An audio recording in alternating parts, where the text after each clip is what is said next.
Welcome back to the Caregiver Minute, where every weekday family and professional caregivers gather to refine their skills, gain inspiration, and prepare to serve. I was recently meeting with a friend who originally comes from Africa, and he and I were talking about psychological distress and mental health challenges, and the fact that sometimes people make really poor decisions that affect others because they're experiencing mental health challenges. As we talked about it, he said, "Well, are you familiar with the South African concept of Umbuntu?" Now, I had heard the word years ago, but I couldn't remember at all what it was about.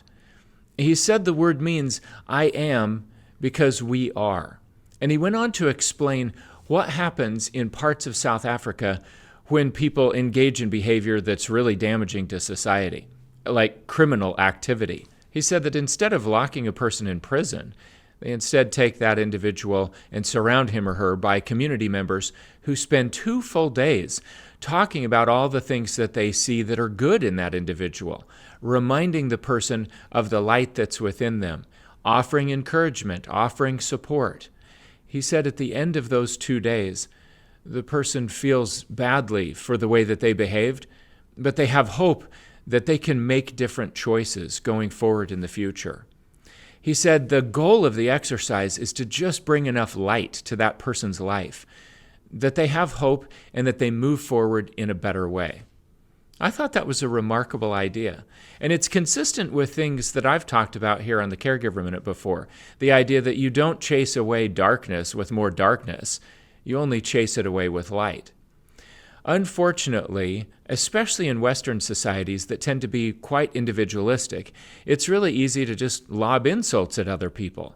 We have tremendous divisiveness here in the United States and in other parts of the westernized world right now, and we forget how badly we need each other. Instead, sometimes we get caught up in just slinging insults at others or calling out the slightest little misstep that a person might make. Whether in our relationship with people that we're serving, many of whom have either psychological problems or cognitive disorders or both, or in our other relationships, I think we would get further by practicing this idea of Umbuntu, surrounding people with goodness, surrounding people with light, making a conscious effort to call out the things that we recognize that are really good in the other person. Now that sounds like a fluffy idea to a lot of people. It sounds touchy-feely.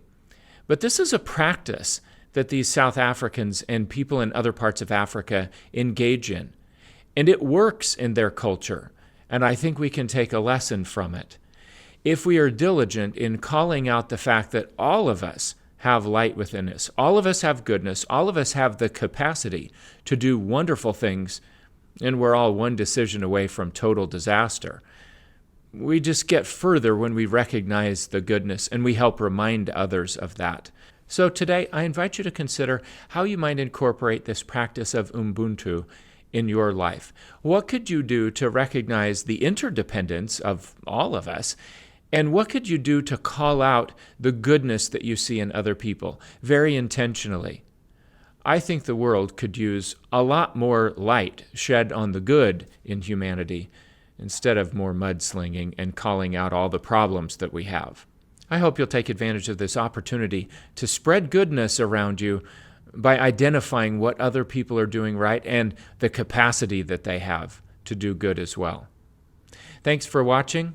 I look forward to seeing you again tomorrow for another episode of the Caregiver Minute.